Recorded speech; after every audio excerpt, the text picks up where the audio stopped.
मैं doctor Hemendra Arora, assistant professor government MS college Bikaner. आज आपको डेमोग्राफी के अंदर ही हम आगे टॉपिक लेते हैं। भारतीय जनसंख्या का आकार क्या है, उसका एक हिस्टोरिकल एनालिसिस करते हैं। That is size of Indian population and it's historical analysis.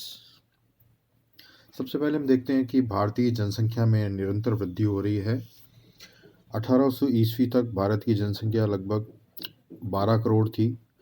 1871 में जनसंख्या 25.5 करोड़ हो गई। फिर भयंकर अकालों के कारण जनसंख्या 1891 में घटकर 23.6 करोड़ हो गई। 1951 में जनसंख्या बढ़कर 36 करोड़, 1971 में 54.7 करोड़ और मार्च 1991 में 84.6 करोड़ रही। 2001 में जनसंख्या 102 करोड़ तथा 2011 में 121.07 करोड़ हो गई और अभी वर्तमान में 134 करोड़। इस प्रकार ये स्पष्ट है कि भारत में जनसंख्या जो है तीव्र गति से बढ़ रही है। जैसा कि आप टेबल के अंदर देख रहे हो, हर जनसंख्या में वार्षिक वृद्धि दर भी दी गई है और एक दशक में जनसंख्या वृद्धि का परसेंटेज भी दिया गया है। अगर जनसंख्या में वृद्धि का यही क्रम अगर जारी रहता है तो हमारी पॉपुलेशन 2025 तक 136.3 करोड़ हो जाएगी और 2050 तक 162.8 करोड़ हो जाएगी और जो चीन की जनसंख्या से भी आगे निकल जाने की संभावना है। अब हम देखें कि हाई ग्रोथ रेट जो इंडिया में है जनसंख्या में, उसके बारे में हम डिस्कस करते हैं। भारत में पिछले 5 दशकों से जनसंख्या बहुत तेजी से बढ़ रही है। देश में 1921 के बाद ही जनसंख्या में वार्षिक वृद्धि का दौर चालू हो गया। 1921 से 31 के दशक में जनसंख्या में 1.1% वार्षिक वृद्धि हुई। वार्षिक वृद्धि दर 1941 से 51 में 1.3%, 1951 से 61 में 2.16% तथा 1981 के दशक में 2.47% हो गई और 1981 से 91 में 23.5% हो गई। प्रतिवर्ष देश में लगभग 2.8 करोड़ बच्चे जन्म लेते हैं और प्रतिवर्ष लगभग 1 करोड़ लोगों की मृत्यु होती है। अतः प्रतिवर्ष जनसंख्या लगभग 1.8 करोड़ बढ़ जाती है। 1961 से 71 के दशक में भारतीय जनसंख्या 10.9 करोड़ बढ़ी। वहीं 1981 से 91 के दशक में जनसंख्या 16 करोड़ बढ़ी। 1981 से 2001 के दशक में भारत की जनसंख्या 18.1 करोड़ बढ़ी, जबकि 2011 के दशक में जनसंख्या 18.15 करोड़ बढ़ी।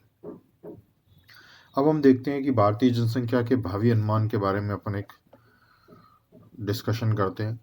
भारत में जनसंख्या की वृद्धि के आधार पर 2015 में भारत की जनसंख्या 125.4 करोड़ हो गई थी और 2020 के अंत में जनसंख्या 132.6 करोड़ हो जाने का अनुमान है, जो बिल्कुल उससे थोड़ी सी ज़्यादा ही है। महापंजीयक कार्यालय ने भारत की जनसंख्या 2016 में 127.5 करोड़, 2021 में 134.7 करोड़ तथा 2026 में 141.1 करोड़ होने का अनुमान लगाया था, किंतु वास्तविक जनसंख्या अनुमानों से कहीं अधिक होने का अनुमान है। जनसंख्या रिसर्च ब्यूरो के हाल के अनुमान के अनुसार भारत की जनसंख्या 2025 तक 136.3 करोड़ तथा 2050 तक 162.8 करोड़ पहुंचने की संभावना बताई है, जबकि चीन की जनसंख्या 2025 में 143.1 करोड़ तथा 2050 में घटकर 136.9 करोड़ रहने की संभावना है। इस प्रकार 2050 में भारत जो है विश्व का सर्वाधिक जनसंख्या वाला देश बनने की संभावना व्यक्त की गई है। भारत में जनसंख्या में विस्फोटक वृद्धि के अगर अपन आंकड़े देखें तो पिछले 1951 से 81 के वर्षों में जनसंख्या में बहुत तीव्र एवं विस्फोटक वृद्धि हुई है, जहां 1931 के दशक में जनसंख्या में वार्षिक वृद्धि 1.1% थी, वहीं 1941 से 51 के दशक में 1.3% और 81 में 2.5% वार्षिक हो गई। 1991 में यह 2.1% वार्षिक रही, जबकि 2001 में वार्षिक वृद्धि दर घटकर 1.93% तथा 2011 में यह 1.76% रह गई।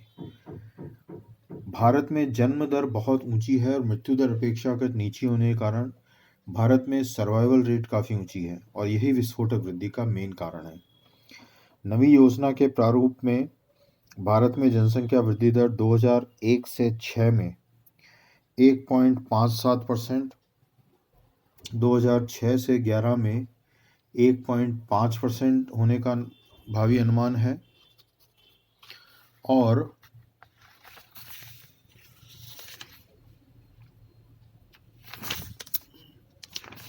अभी वर्तमान में जो पॉपुलेशन है अगर इसी तरह से बढ़ती रही तो 2050 में हम जो है वो नंबर 1 हो जाएंगे पॉपुलेशन में। चाइना जो है वो नंबर 2 हो जाएगा। तो अब हम देखें कि भारत में जनसंख्या में वृद्धि दर के कारण क्या हैं, causes of high rate of growth क्या है। तो भारत में पिछले 100 वर्षों में जनसंख्या लगभग 4.5 गुनी बढ़ी है और पिछले 4 दशकों में वृद्धि दर 2.2% से घटकर 1.93% हो गई। इस विस्फोटक वृद्धि का कारण जन्म दर तो ऊंची बने रहना तथा मृत्यु दर में तेजी से कमी हो जाना है, जिससे देश में सर्वाइवल रेट में अप्रत्याशित वृद्धि होना है। भारत में जनसंख्या में वृद्धि के कारणों को निम्न 3 श्रेणियों में अपन बांट लें। पहला है ऊंची जन्म दर वाले कारण, दूसरा है मृत्यु दर घटाने वाले कारण और तीसरा है राजनीतिक कारण वाले कारण। तो सबसे पहले डिस्कस करते हैं ऊंची जन्म दर वाले क्या कारण हैं। तो इसमें कुछ मैं गिनाता हूँ आपको। सबसे पहला कारण यह है उष्ण एवं गर्म जलवायु। भारत की जलवायु उष्ण एवं गर्म होने के कारण युवक युवतियाँ कम उम्र में ही परिपक्व होकर पुनरुत्पादन अवस्था में पहुंच जाते हैं। दूसरा कारण है विवाह की अनिवार्यता। भारत में विवाह का बंधन एक सामाजिक एवं धार्मिक अनिवार्यता है और भारत में पुनरुत्पादन आयु वाली 76% महिलाएं विवाहित होती हैं। भारत में विवाह ऐच्छिक न होकर अनिवार्य सामाजिक बंधन है, अतः जन्म दर ऊंची है। तीसरा बाल विवाह एवं बहुविवाह। भारत में बाल विवाह एवं बहुविवाह प्रथा प्रचलित है। देश की लगभग 80% युवतियों का विवाह 15 और 20 वर्ष की कम उम्र में हो जाता है और उनमें से 45 से 50 वर्ष की उम्र तक प्रजनन शक्ति बनी रहती है, अतः दीर्घ दाम्पत्य जीवन की परिणति अधिक संतानोत्पत्ति में होती है। अगला कारण है धार्मिक अंधविश्वास। भारतीयों का यह धार्मिक अंधविश्वास है कि पिता की मृत्यु पर पुत्र द्वारा पिंडदान के अभाव में पिता को मोक्ष नहीं मिलता, अतः पुत्रोत्पत्ति को अधिक महत्व दिया जाता है। इसी कारण कन्यादान को सबसे महान दान माना जाता है। अतः कुछ माता पिता पुत्र प्राप्ति के प्रयत्नों में अनेक कन्याओं की कतार खड़ी कर देते हैं, तो कुछ कन्या जन्म की लालसा में अनेक पुत्रों को जन्म दे देते हैं। अगला पॉइंट है संयुक्त परिवार प्रथा। भारत में संयुक्त कुटुंब व्यवस्था के कारण नवजात शिशुओं का भार जन्मदाता दंपतियों को नहीं उठाना पड़ता। इससे विवेकहीन मातृत्व को प्रोत्साहन मिलता है और जनसंख्या में तीव्र वृद्धि होती है। आवास की समस्या। भारत में बढ़ती हुई जनसंख्या और बढ़ते हुए मकान किराए के कारण बहुत सकड़े और थोड़ी आवास व्यवस्था में गुजारा करना पड़ता है, अतः व्यवसायियों को तो आवास की समस्या भी एक महत्वपूर्ण। फिर मनोरंजन के साधनों का अभाव। अगला कारण है आर्थिक दरिद्रता। भारत में व्याप्त निर्धनता के कारण गरीब दंपत्ति संतानोत्पत्ति को अपनी आय का स्रोत मानते हैं, क्योंकि भारत में बच्चे को कम उम्र में ही काम लगा दिया जाता है। अतः दरिद्रता में आय का प्रलोभन विवेकपूर्ण मातृत्व को भुला देता है।